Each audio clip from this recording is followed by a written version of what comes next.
네.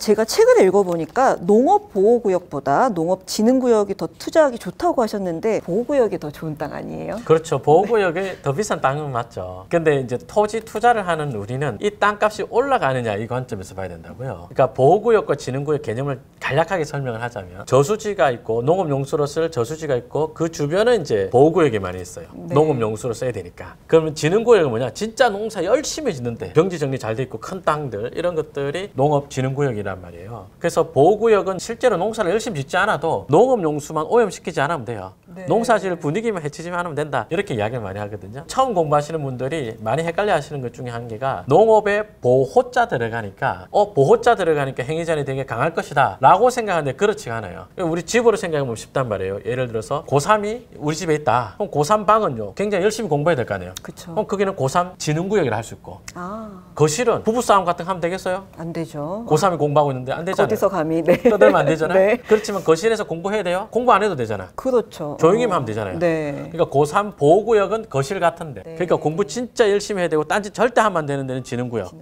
네. 그다음 공부할 분위기, 농사지을 분위기, 농업용수를 오염시키지 않을 정도에서 이것저것 여러 가지 할 수 있는 데가 농업보호구역이에요. 그래서 보호구역이 훨씬 좋은 땅이에요. 훨씬 좋은 땅이에요. 네, 가끔 네. 저수지 주변 땅이니까 뷰도 되게 좋아요. 네, 그렇겠어요. 그런데 왜 안 좋은 땅이라고 하느냐? 이 보세요. 고3이 공부 열심히 해서 대학 진학했어요. 그럼 네. 고3 방을 고3 진흥구역으로 놔둘까요? 해제하겠죠. 고3이 대학 갔으니까 고3 보호구역도 해제할 것이냐? 그 집에 또 둘째가 고3이 되네. 아이고. 네. 그러면 보호구역 그대로 돼야 되겠죠. 네. 그러니까 이게 문제가 어디서 재밌어지냐면 진흥구역이 크게 있는데 도로가 난다. 그럼 일부가 진흥구역이 해제가 될 수 있단 말이에요. 네. 근데 농업보호구역은 딸린 진흥구역이 엄청 많아요.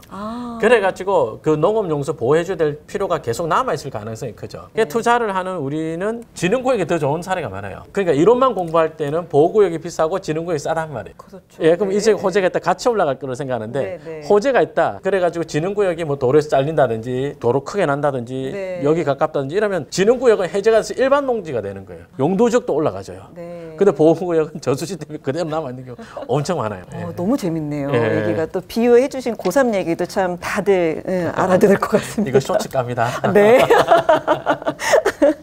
알겠습니다. 아니 근데 토지 투자 이제 기본적으로 어느 정도 관심 있는 분들 항상 이제 등장하는 게 지구 단위 계획이에요. 이거 어떤 건지 조금 간략하게 설명해 주세요. 지구 단위 계획이 사람 많이 울리죠. 지구 단위 계획 무시했다가 얕잡아 봤다가 잘못되는 경우 정말 많아요. 뭐 예를 들어서 용도 지역이 있다. 그럼 용도 지역에서는 이 땅에서 뭐 지을 수 있고 건폐 용적률이 어느 정도 되고 그걸 당에 정해 주는데 지구 단위 계획은 건물의 색깔, 용도, 건폐 용적률을 다 따로 정해 버리는 거예요. 네. 그러니까 용도 지역 볼 필요 없이 지구 단위 계획의 세부 내용만 살펴보면 되는데 지구 단위 계획에 대한 공부는 그렇다 치더라도 여기서 이제 어떤 실수를 많이 하냐면 예를 들어서 2014년경일 겁니다. 지금 여기 한국경제신문사잖아요. 요 바로 뒤에 서계동 있죠. 서울역 서부 쪽에 서계동 있고 있지 않습니까?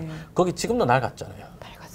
맞죠? 네. 근데 서울역이 생각해 보세요. 철도가 몇 개나 들어옵니까? 굉장히 많죠. 그죠? 네. 그래서 그 동네를 개발하겠다 하면서 2014년도에 서울 걷고 싶은 거리 서울 7017 뭐 이거 하고 하면서 서계동 그쪽 청파동 쪽 개발한다고 막 했는데 지구 단위 계획을 수립하면서 필지 두세 개 묶어서 중소형 건물 짓게끔 이렇게 막 했어요. 구도를. 그러면 사업성이 나오냐 안 나오거든. 개발이 잘 될까요? 잘 안 되거든요. 남들이 말할 때는 지구 단위 계획 이러니까 뭔가 개발하기 위해서 지구 단위 계획 수립했다. 개발한다는 말 같잖아요. 착각하기 쉽겠어요. 예, 실무에서는 지구 단위 계획에 묶여 있다 이런 말도 많이 하거든요. 내 땅 번듯하게 도로에 접해 있어서 짓고 싶어요. 네. 그런데 뒤에 아주 작은 땅이 붙어 있는데 네. 이 작은 땅하고 하필해서 지으래. 그럼 그 작은 땅 주인은 나는 알바끼다 이런 생각 갖고 있으면 개발이 굉장히 느리거든요. 네. 이걸 반드시 기억해 두셔야 되는데 지구 단위 계획은 기본적인 개념이 개발의 속도를 빨리 하겠다라는 생각은 갖고 있잖아요. 이대로 했을 때 도시가 완성도가 높아진다. 네. 이런 생각을 갖고 있는 게 일반적이거든요. 우리가 거기까지는 잘 모르잖아요. 예, 네. 그래서 그냥 지구 단위 계획 수립했다 이러면 뭔가 개발할 의지가 있나 보다 이런 생각하는데 아니에요. 그 굉장히 늘어질 수도 있고요. 그다음에 또 지구 단위 계획이 서울시만 하더라도 도시 행정 스타일에 따라서 왔다 갔다 많이 하거든요. 최근에 청량리에서 지구 단위 계획 수정안 가결했다는 뉴스가 있었습니다. 그래서 거기에 지구 단위 계획을 내용을 들여다보면 지금 서울시장하고 당시 서울시장이 달랐으니까 네. 지구 단위 계획 스타일도 완전히 다른 거예요. 서계동 쪽은 뭐 한두 개 필지 있는 거 막 세 짜투리 필지 합해서 억지로 네. 강제로 같이 지으라고 했지만 대규모로 재개발하게끔 이런 식으로 유도하진 않았거든. 이번에 청량리 지구 단위 계획 나온 거 보면은 특별 계획 가능 구역 같은 걸 만들어 가지고 블록 단위 정도가 아니고 아주 크게 청량리 정신병원 자리도 지구 단위 계획 수립해 가지고 거기도 특별 계획 구역으로 가서 크게 개발하게끔 이렇게 해놨거든요. 네. 사업성 쑥 좋아진단 말이에요. 그래서 지구 단위 계획은 그냥 개발하려나 보다 이런 게 아니라 내 필지에 어떤 규제가 있는지도 봐야 되고 전체 어떤 사업 스타일이 이게 네. 현실적으로 또 얼마나 빠르겠느냐. 반드시 속도랑 같이 봐야 됩니다. 용산 지구 단위 계획 이런 것들도 보면 한 골목 정도를 다 같이 개발하게끔 이렇게 만들어놨어요. 그래요. 네. 예, 근데 그게 필지별로 다 집을 짓고 살고 있단 말이에요. 그렇죠. 굉장히 느리죠. 그다음에 뭐 성동구, 한양대 이런 데도 지구 단위 계획 있는 거. 네. 그것도 뭐 그렇죠. 제가 몇 개월 전에 지코노미였나? 한국경제신문사 뉴스 굉장히 괜찮은 거 하나 봤습니다. 이태원 사고에 대해서 지구 단위 계획에 대해서 언급하는 날이었는데요. 네. 기사를 쭉 읽다가 이렇게 완벽하지? 이라고 읽다 보니까 인터뷰가 저더라고요. 죄송합니다. 다시. 네. 이태원 지구 단위 계획도 아쉬운 게 되게 많죠. 상업지역, 일종 일반 주거지역, 일반 상업지역과 일종 일반 주거지역 맞대고 있나 이런 데인데 좁은 도로에다가 이태원이라는 그 상업지역의 어떤 도시의 어떤 기능을 본다면 빨리빨리 용도적도 올려주고 기반시설 확충하고 넓히고 이래야 되는데 그 하필 건축 위주로 해놨거든요. 그러면 굉장히 오래 걸리죠. 골치 아픈 솔직히 투자 관점에서는 네. 그래서 그런 것들을 같이 이제 봐야죠. 체크해야 될 것들이 굉장히 많습니다. 토지 투자하시는 분들 중에 종류가 또 있을 것 같아요. 시세 차익을 원하시는 분, 수익을 원하시는 분, 개발형 투자 뭐 이렇게 다양한 종류가 있는데 어떤 건지 좀 구체적으로 알려주세요. 우선 뭐 시세 차익형 투자는 사놓고 그냥 가만히 있는 거예요. 이자 내고. 기다리는 거죠. 기다리는 거죠. 네. 그러다가 이제 뭐 지역에 수요가 많이 늘어서 올라가는 거 이런 것들이지 않습니까? 가장 흔한 거죠. 땅 투자를 이야기하는데 토지를 가지고 수익형이다 그러면 별로 와닿지 않는데라고 하시는 분들 많은데 근데 은근히 수익형이 많습니다. 제 이번 책에도 있는 사례인데 9억 정도의 낙찰받은 공장이 있어요. 파주입니다. 근데 거기에 도로 호재가 엄청 많아요. 고속도로 호재. 그러니까 낙찰받을 그 당시는 공장 수요가 별로 없었어요. 그랬는데 이제 고속도로가 하나 개통하고 공사하는데 또 하나 공사하는 고속도로 RC가 바로 앞에 있어요. RC가 그냥 도로를 던지면 닿을 정도 거리에 아주 가까이. 대신 어깨가 좀 좋아야 돼요. 네.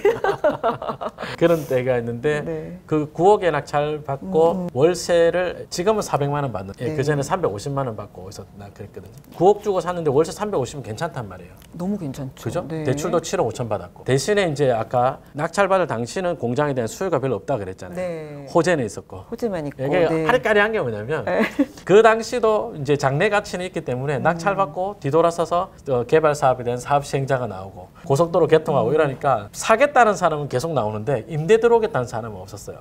그게 또 딜레마네요. 그래서 공실이 굉장히 오래 갔어요. 공실이 굉장히 오래 갔는데 이제 도로 개통하고 이러니까 세입자가 들어왔죠. 그 세입자 월세 하루도 안 밀리고 잘 들어오고 그리고 뭐 월세도 한번 올렸고. 그래서 지금 팔면 얼마 정도 하냐? 한 20억 한단 말이에요, 그게. 와, 그럼 1억 얼마 넣고 월세 잘 받다가 20억 팔았으니까 되게 좋죠. 근데 이게 이런 강사들이라는 어그로에 쏘으면 안 돼요. 그 공장 아까 말씀드렸습니다만 임대 맞추는데 2년 가까이 걸렸단 말이에요. 그러니까 지금 임대 수익도 대단히 높고 시세 차익도 크게 난다. 아니요, 그렇진 않아요. 거기서 밸런스를 잡아야 돼요. 지금 임대가 잘 될 것 같다.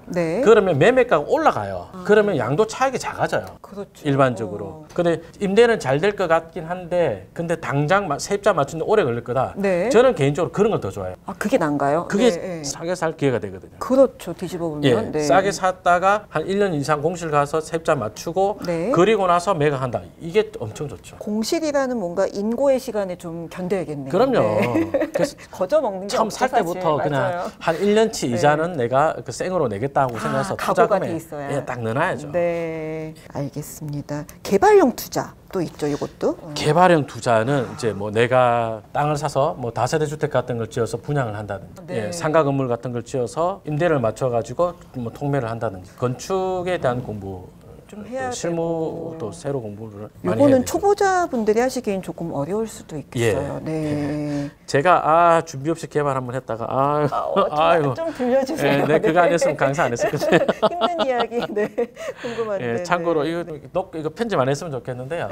건축 한번 해보시면 아마 인생에서 그간 만나지 못했던 온갖 유형의 사기꾼들 다 만날 겁니다. 아, 사기꾼들이 사기꾼들 정말 많습니다.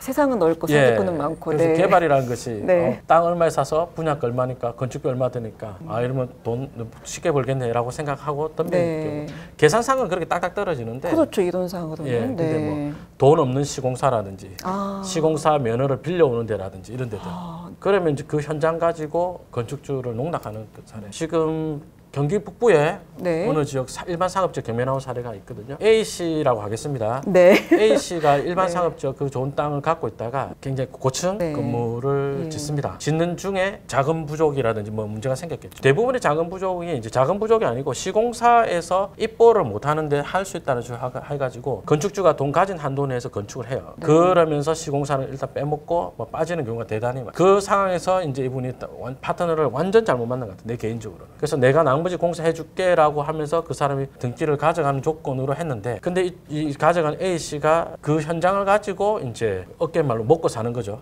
아. 내 거다라고 하면서. 예. 그래놓고 이제 공사 진척이 없는 거예요. 예. 그러면 종전에 갖고 있던 A 씨는 어찌 됩니까? 그렇죠. 땅 다 뺏긴 거예요. 네, 예. 사기당했네요. 네. 예. 그래가지고 등기 가져간 거 도로 가져오라고 소송했는데 결국은 이제 1심에 이기고 2심에서 그분이 이제 합의를 받죠. 합의를 봐서 아까 그 등기 가져간 그 회사가 지어주고 얼마의 주택을 주기로 해놓고 또 안 지어버려요. 그래놓고 이 사람이 A 씨가 하다가 뭐 파트너 사가 S를 하겠습니다. 사기꾼. 네, 사기꾼에 있습니다. 네.